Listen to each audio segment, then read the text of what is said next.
आप बहुत सारा टैक्स बचा सकते हो अगर आपको पता है कि आपको कौन सा रिजीम चूज़ करना चाहिए। तो आप न्यू रिजीम चूज़ कर रहे हो या ओल्ड रिजीम। अब आपको ओल्ड रिजीम और न्यू रिजीम के बीच में डिफरेंस पता होना बहुत ही ज़रूरी है। Y?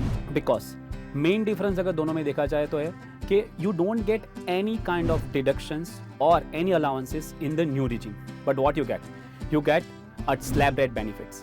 So if you are filing return as per the new regime, you don't get any allowances and deduction, but you get a slab rate benefit. And if you are eligible for certain deductions and allowances, you should be filing under the old regime. So depends upon this, you will be able to save a lot of taxes. अब मैं आता हूँ सबसे important point जो है slab rate.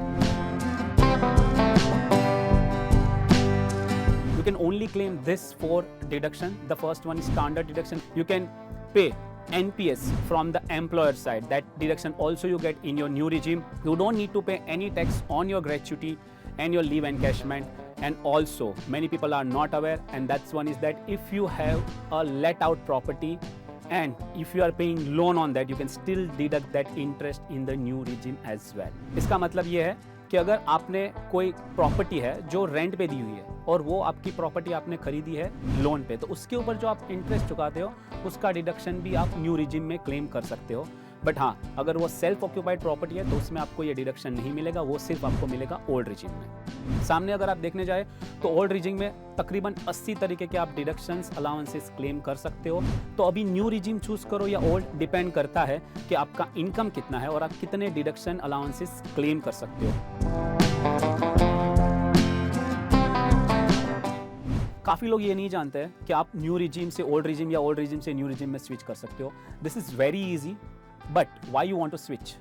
Okay, it might happen that with one of our client, what happened in the starting of the year, he chose the new regime because he was not having much of deduction and allowances to claim. But जैसे जैसे साल गुजरा, अक्टूबर नवंबर में approx उन्होंने घर खरीदा, और जब वो घर खरीदते हैं तब उनको रियलाइज़ हुआ कि अगर आप ये जो इंटरेस्ट पेमेंट करते हो लोन पे प्लस आपका प्रिंसिपल होता है, उसका आप डिडक्शन ओल्ड रिजीम में क्लेम कर सकते हो, पर न्यू रिजीम में आप क्लेम नहीं कर सकते। बट अभी तो उनके पास, वो एम्प्लॉयर के पास तो वो चॉइस नहीं था कि आप एम्प्लॉयर को जाके आप अपना रिजीम स्विच कर पाओ।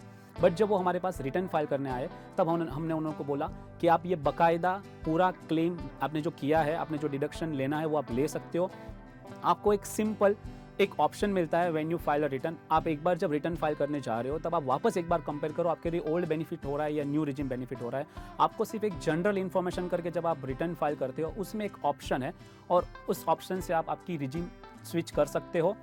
बट यह ध्यान ये रखना है, अगर आप सैलराइड हो तो आपको रिजीम चूज करने का ऑप्शन एवरी ईयर मिलेगा, पर अगर आप बिजनेस एंड प्रोफेशनल या आप कोई कंसल्टिंग इनकम या आप फ्रीलांसर हो तो आप ITR 3 फाइल कर रहे हो, उसका मतलब आप सिर्फ एक ही बार राउंड ट्रिप कर सकते हो। विच मीन्स अगर आपकी न्यू रिजीम बाय डिफॉल्ट है तो आप एक बार ओल्ड में जा सकते हो, उधर से सिर्फ एक ही बार वापस न्यू में आ सकते हो। तो ये ध्यान रखना है, सैलराइड हो आप एवरी ईयर चूज करो which regime is beneficial for you. But if you are a freelancer you have to stick to that regime, you get chance to switch to a different regime only once.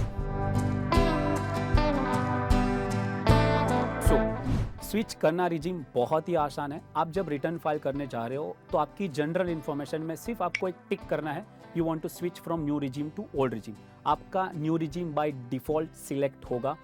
अगर आपने employer के पास जब आप गए हो तब आपने new regime switch किया है, फिर भी जैसे मैंने बोला आप वापस ओल्ड रिजीम में या ओल्ड से न्यू में स्विच कर सकते हो। अगर आप सैलराइड हो तो आपके लिए काफ़ी आसान है। बट अगर आप फ्रीलांसर हो और बिजनेस एंड प्रोफेशनल में आपका रिटर्न फाइल होता है तो आप हर साल आपकी रिजीम चेंज नहीं कर पाएंगे, तो आप प्रॉपरली उसको एनालाइज करें। Subscribe to Midday India. Get direct notifications on all our videos by clicking on the bell icon.